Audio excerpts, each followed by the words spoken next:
అలాగే ఇక్కడికి ఆశీర్వైనటువంటి గ్రామస్తులకు మరియు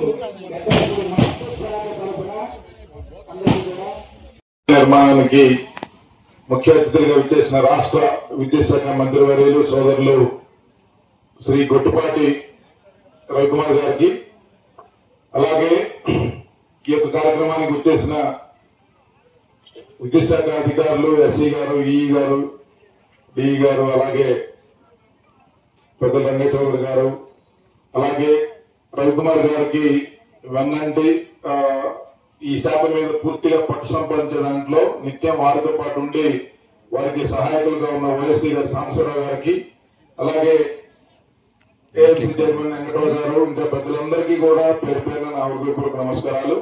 ఇవన్నీ రాష్ట్రంలో మంచి పార్టీ ఉండాలి, ప్రజలకు ఉపయోగపడే పార్టీ కోసం మేము కూడా కష్టపడి పనిచేసాం. పోయిన 5 సంవత్సరాలు నేను, సాంబశివరావు గారు, సత్యప్రసాద్ గారు అందరం కూడా కలిసి పనిచేసాం.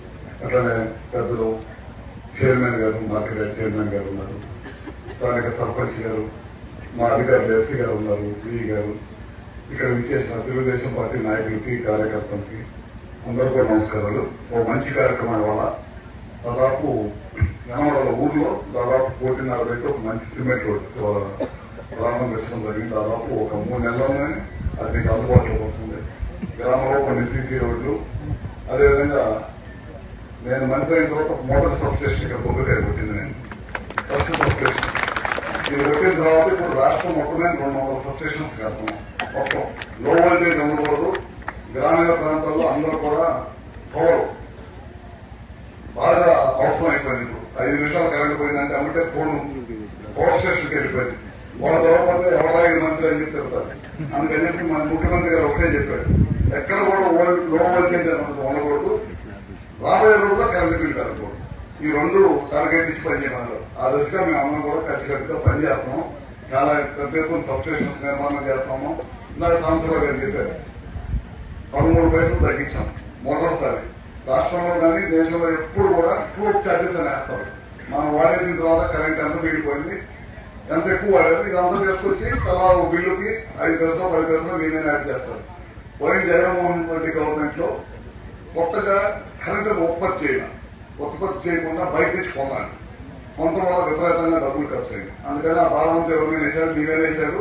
కొంత దిగుకోట మళ్ళీ అప్పటికే అక్కడ పడేసి వెళ్ళిపోయాడు. 30,000 కోట్లు అప్పేసి వెళ్ళిపోయాడు. ఆ 30,000 కోట్ల అప్పును కూడా ప్రభుత్వం మనం మీరు చూసిన డిసెంబర్ 31న 5,000 కోట్లు కట్టమన్నది చేయాలి. ముఖ్యమంత్రి గారు ఒక పక్కన 13 పైసలు తగ్గించి ఇంకో పక్కన మళ్ళీ 5,000 కోట్లు జనం మీద వేస్తే ఇబ్బంది పడతారు. అది వద్దు, ప్రభుత్వమే కలవాలని ముఖ్యమంత్రి గారు చెప్పారు. అందుకని మళ్ళీ మీకు కరెంట్ బిల్ కలగకుండా అట్లా ఆశపడింది. 40 పైసలు వేశారు అట్లా పోయిన గవర్నమెంట్. ఆ 40 పైసలు తగ్గించి రాబోయే ఎలక్షన్కి లోపల ₹19 తగ్గిస్తామన్నారు. అది అంత సాధ్యమయ్యే పని కాదు, కానీ తగ్గించాల్సిందే గట్టిగా ఎట్టి పరిస్థితుల్లో అని చెప్పారు. గట్టిగా ఆ దశగా పనిచేస్తాము. మన ఎమ్మెల్యే గారు ఇంకా ఇట్లాంటి సబ్స్టేషన్స్ ఇంకా 4 కట్టమని అడిగారు. పశువుల కాన్స్టిట్యున్సీలో 2 ఆల్రెడీ శాంక్షన్ ఇచ్చాము. తొందరలోనే ఎమ్మెల్యే గారు దాన్ని శంకుస్థాపన చేసి ఇమీడియట్ గా ఒక 4 నెలలు ఎండాకాలంలో పని కూడా స్పీడ్ గా చేపిస్తాం. ఇప్పుడు రాగానే ఇంకోసారి 2 కట్టమన్నారు. అక్కడ కూడా కట్టిస్తాం. దాదాపు ఈ 5 సబ్స్టేషన్లు పూర్తి చేసే బాధ్యత కూటమి ప్రభుత్వం చంద్రబాబు గారి నాయకత్వంలో మేము పనిచేసి చేస్తామని చెప్పి కూడా తెలియజేస్తాం.